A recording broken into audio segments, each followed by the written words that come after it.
अब थोड़ा सा चिंतन करिएगा, अगर हिंदुत्व समझना है थोड़ा सा चिंतन करिएगा। महाराजा दशरथ के पास किसी चीज की कमी थी? नहीं। प्रभु श्री राम को जन्म से भोजन, वस्त्र, रहने के स्थान आदि किसी भी चीज की कमी थी क्या? नहीं।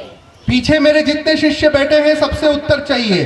प्रभु श्री राम को जन्म से किसी चीज की कमी थी क्या? नहीं। तो अगर वो चाहते, ध्यान देना, अगर वो चाहते तो क्या वो ये नहीं कर सकते थे? अपने पिताजी के धन पर आराम से रहते, कर सकते थे? हाँ। कर सकते थे कि नहीं कर सकते? इससे हिंदुत्व को समझना शुरू करें। सर्वप्रथम भगवान श्री राम ने अपने जीवन का उद्देश्य कभी यह नहीं बनाया कि मुझे सुख मिले, अगर मेरे पास धन है तो उसका लाभ, उसका आनंद केवल मुझे मिले। बात समझ में आ रही है? भगवान श्री राम का जीवन कैसा था? सर्वप्रथम राजपुत्र होते हुए भी भगवान श्री राम ने महर्षि वशिष्ठ से, किससे? सिर्फ 10 लोग मेरी बात सुन रहे हैं क्या? माताओं को उत्तर देने में शर्म आ रही है। पीछे के शिष्य सोच रहे गुरुजी तक आवाज तो पहुंचेगी नहीं तो मुंह क्यों खोलना? हम अपनी ऊर्जा बचाए, बाद में व्यर्थ की चर्चा करने में लगाएंगे। बेटा, अगर गुरुजी आपके बीच में है तो गुरुजी की उपस्थिति का सम्मान रखना आपका धर्म है। हमारे हर एक प्रश्न का एक एक व्यक्ति से उत्तर चाहिए। आवाज मुझ तक पहुंचती हो नहीं हो उससे मतलब नहीं, ये आपकी भक्ति को प्रदर्शित करता है। भगवान श्री राम ने किससे शिक्षा प्राप्त की? सर्वप्रथम महर्षि वशिष्ठ जी से। सर्वप्रथम भगवान श्री राम ने महर्षि वशिष्ठ जी से ज्ञान, विज्ञान, तकनीक अर्थात टेक्नोलॉजी और राजधर्म की शिक्षा प्राप्त की। उसके बाद भगवान श्री राम ने महर्षि विश्वामित्र जी से अस्त्र, शस्त्र, युद्ध कला की शिक्षा प्राप्त की। इससे हम सबके लिए क्या सीखने का विषय है कि जब ईश्वर भी अवतार लेता है, एक एक शब्द ध्यान से समझना, जब ईश्वर भी अवतार लेता है तो वो चमत्कार पर निर्भर नहीं करता है। जब स्वयं भगवान नारायण भी अवतार लेते हैं तो वो किसी चमत्कार पर निर्भर नहीं होते हैं, वो अपने आप को सामर्थ्यवान बनाते हैं। तो सबसे पहली शिक्षा हमारे लिए, विशेषकर मेरे युवा शिष्यों के लिए, मेरी बहनों के लिए, अगर हम अपने राष्ट्र की सही अर्थों में साधना करना चाहते हैं, अगर हम हिंदू धर्म, स्वधर्म को विश्व विजयी बनाना चाहते हैं, तो सबसे पहले स्वयं को सामर्थ्यवान बनाना होगा। प्रभु श्री राम एक अनपढ़ या कमजोर व्यक्ति नहीं थे, वो निर्धन व्यक्ति नहीं थे। उन्होंने हर प्रकार के सामर्थ्य को सिद्धहस्त, लेकिन स्वयं सामर्थ्यवान बनने के बाद उन्होंने क्या किया? क्या उन्होंने अपने सामर्थ्य का अहंकार किया? क्या प्रभु श्री राम ने अपने शक्ति का अहंकार किया? तो हमें भी सामर्थ्यवान बनकर, शक्ति संपन्न बनकर निरअहंकार बनना होगा। अगर हमारे पास शक्ति है, हमारे पास सामर्थ्य है, तो प्रभु श्री राम की भांति उसका निजी स्वार्थ के लिए, व्यक्तिगत मनोरंजन के लिए उपयोग नहीं करना है। अपने सामर्थ्य से अपने हिंदू भाई को नीचा नहीं दिखाना है। शक्ति का उपयोग अहंकार के लिए कभी नहीं होना चाहिए। तो फिर आपका प्रश्न होगा कि गुरुजी, प्रभु श्री राम ने इतनी बड़ी शक्ति अर्जित की, महाराजा दशरथ के वो पुत्र हुए, तो उन्होंने शक्ति का उपयोग किसके लिए किया? इस विषय को बहुत ध्यान से समझिए। जब भगवान श्री राम जी का विवाह माता सीता से हुआ था, वो बिल्कुल नव विवाहित थे, युवा अवस्था थी ठीक आपकी तरह, और उनके पिताजी महाराजा दशरथ उनको सोने की थाली में सजाकर राज सिंहासन दे रहे हैं। क्या राजा बनने से प्रभु श्री राम को कोई रोक सकता था? सब ऊर्जा के साथ बोले, क्या महाराज बनने से युवा अवस्था में प्रभु श्री राम को कोई रोक सकता था? क्या महाराजा दशरथ चाहते थे कि प्रभु श्री राम राजा बने? क्या महाराजा दशरथ चाहते थे कि प्रभु श्री राम राजा बने? अयोध्या की प्रजा चाहती थी कि प्रभु श्री राम राजा बने? तो जब सब कुछ अनुकूल था, एक एक शब्द पर ध्यान देना बेटा, रामचरितमानस का सबसे महत्वपूर्ण ज्ञान हम आपको दे रहे हैं।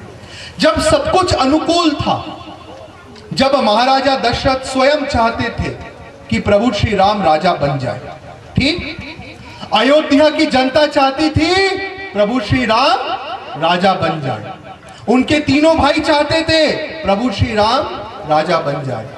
उन्होंने कैकेयी माता के सहयोग से ऐसी लीला रची कि उन्होंने राज सिंहासन त्यागा।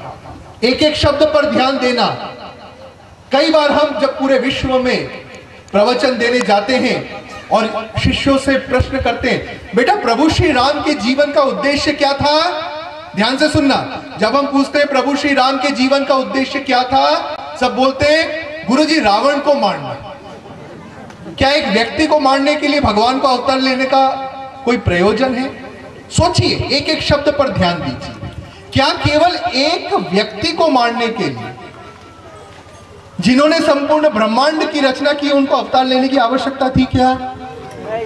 हम लोग अपने अवतार पुरुषों के जीवन को कितना छोटा बना देते। प्रभु श्री कृष्ण का जन्म क्यों हुआ? कंस को मारने के लिए। मतलब भगवान को और कोई काम ही नहीं बाकी, एक व्यक्ति को मारने के लिए अवतार लेते रहते। अब ध्यान से सुनना, प्रभु श्री राम का जब राज तिलक होने वाला था, उस समय की भारत की परिस्थिति को हम थोड़ा सा समझ लें तो आप रामचरितमानस के ज्ञान को समझ पाएंगे।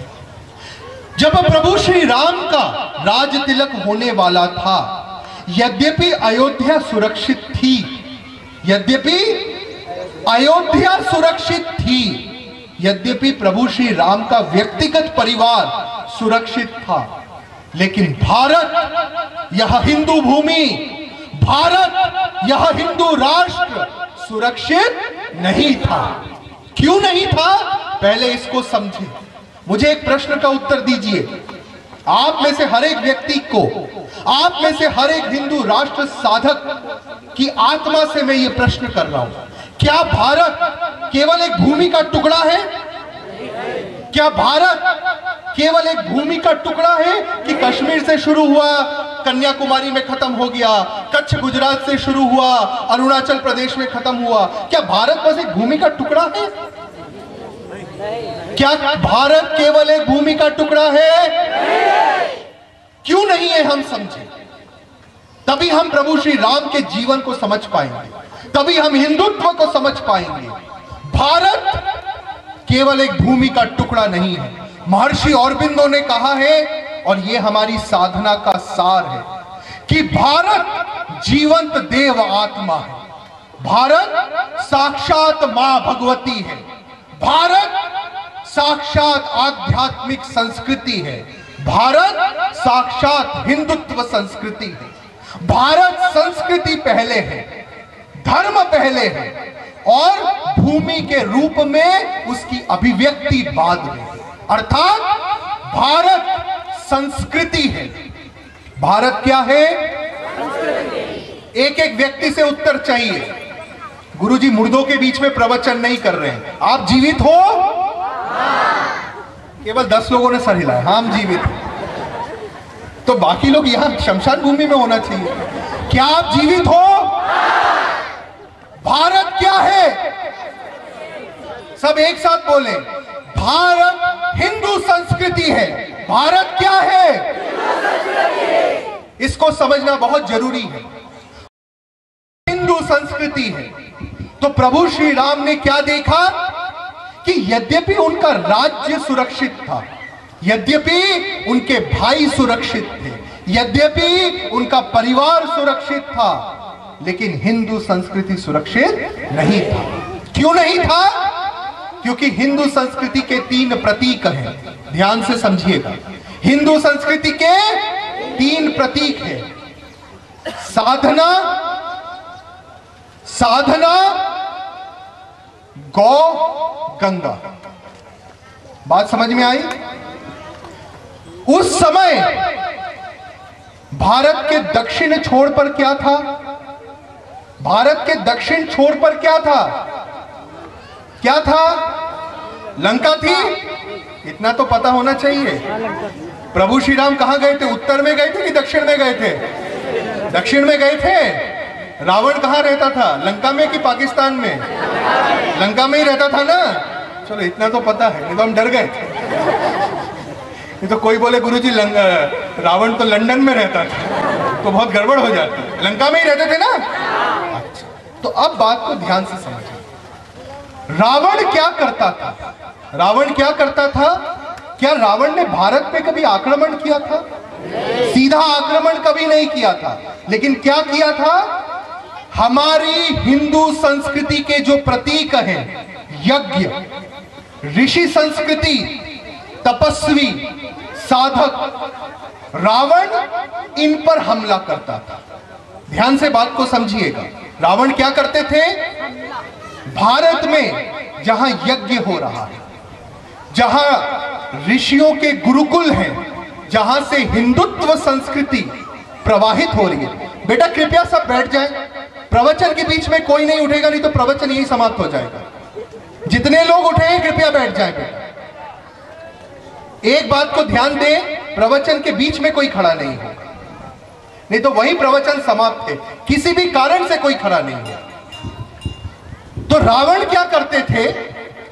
भारतीय संस्कृति, हिंदू संस्कृति के जो प्रतीक हैं, बेटा सबका ध्यान इस तरफ। आधे मुंह उधर करके किसको देख रहे हैं? घर नहीं देखा बेटा पहले कभी? कि गाय पहले नहीं देखी, कि धूल मिट्टी पहले नहीं देखी? देखो बेटा, इसको कहते एकाग्रता की कमी। साधना में सबसे पहले एकाग्रता चाहिए। सबका ध्यान कृपया इस तरफ हो जाए बेटा।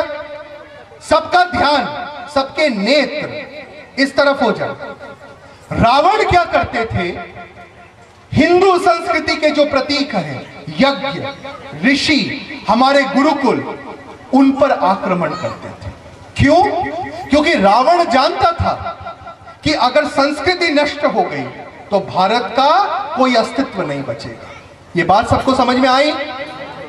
आई तो जोर से हां बोलो। ये बात सबको समझ में आई कि अगर हिंदू संस्कृति नष्ट हो जाए तो भारत का कोई अस्तित्व नहीं है। इसलिए रावण भारत पे आक्रमण नहीं करता था, हिंदू संस्कृति पर आक्रमण करता था।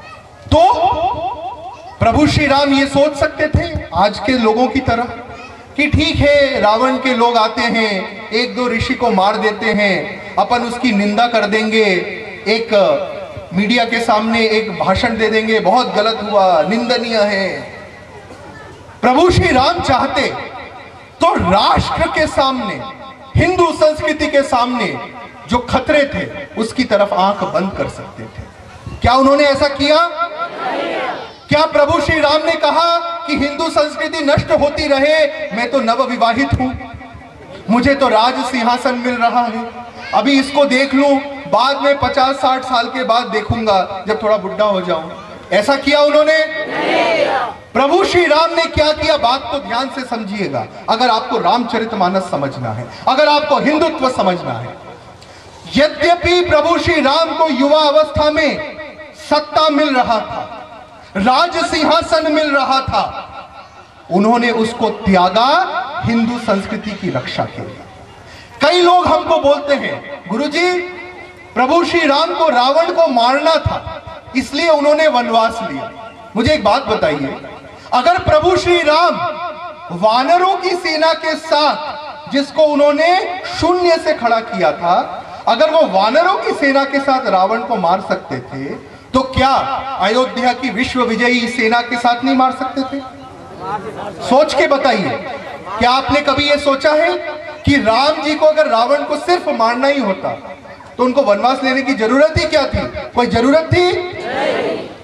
वो अयोध्या के राजा बनते, अपने पिताजी दशरथ, भाई लक्ष्मण, भरत, शत्रुघ्न, उनके ससुर राजा जनक, वो भी एक चक्रवर्ती सम्राट थे, सबको साथ लेते, सबकी सेना साथ में लेते, रावण को मार के आ जाते। इसके लिए वनवास लेने की कोई आवश्यकता थी? थी क्या? तो अब हम इस बात पर विचार करें, और ये बहुत गंभीर विषय है अगर हिंदुत्व समझना है। हम इस बात पर विचार करें कि प्रभु श्री राम ने वनवास क्यों धारण किया? क्योंकि आसुरिक संस्कृति, आतंकवाद की संस्कृति तभी पनप सकती है जब देव संस्कृति, हिंदू संस्कृति, ईश्वरीय संस्कृति कमजोर हो। बात समझ में आई? आसुरिक संस्कृति तभी पनप सकती है जब हिंदू संस्कृति कमजोर हो। आसुरिक संस्कृति कब पनप सकती है? कब पनप सकती है? सबको एक साथ बोलना है। हम पूछेंगे आसुरिक संस्कृति कब पनप सकती है, कब ऊपर आ सकती है? आपको उत्तर देना है जब हिंदू संस्कृति कमजोर हो। और विश्वास करिए, एक भी जन चुप रहा तो शाम तक यही चलता रहेगा। तो आप तय कर लो, एक बार में उत्तर देना है कि शाम तक गुरुजी के साथ इसी प्रश्न पर खेल खेलना। आसुरिक संस्कृति कब पनप सकती है? बिल्कुल, इस बात को हृदय में उतारो। तो प्रभु श्री राम ने 14 साल का वनवास इसलिए लिया कि पहले उन्होंने उत्तर भारत से लेकर दक्षिण भारत तक की पदयात्रा की। पहले उन्होंने अयोध्या, जो उत्तर भारत में है, वहां से लेकर दक्षिण भारत, लंका तक की पदयात्रा 12 वर्षों में पूरी की। क्या आवश्यकता थी उनको पदयात्रा करने की? क्या आवश्यकता थी उनको वन वन जाने की? आवश्यकता थी। बात को समझिएगा, हिंदू संस्कृति तभी सशक्त हो सकती है जब हर हिंदू राष्ट्र साधक एक दूसरे से एकात्म रहे, जुड़ा हुआ रहे, संगठित रहे। बात समझ में आई? मान लो खवासा के जो हिंदू समाज के हमारे युवा हैं, खवासा को हिंदुत्वमय बना के रखे, खवासा में बहुत हिंदुत्व का वातावरण रहे, लेकिन थांडला में हिंदुत्व नीचे जाता रहे और यहाँ के युवा खवासा में ही खुश रहे, तो इससे हिंदू समाज ताकतवर हो सकता है क्या? इस प्रकार से हिंदू समाज ताकतवर हो सकता है क्या? प्रभु श्री राम ने यही समझा। ध्यान से सुनिए, प्रभु श्री राम ने यही समझा, प्रभु श्री कृष्ण ने भी यही समझा था, और आचार्य चाणक्य ने भी यही समझा था, और समर्थ रामदास ने भी यही समझा था। इसलिए इन 4 महापुरुषों ने क्या किया था? इन्होंने पूरे भारत की पदयात्रा करके एक ऐसी व्यवस्था बनाई, एक ऐसी धर्ममय व्यवस्था बनाई, एक ऐसी राजकीय सांस्कृतिक व्यवस्था बनाई कि उत्तर भारत से लेकर दक्षिण भारत तक, पश्चिम भारत से लेकर पूर्व भारत तक एक एक हिंदू आपस में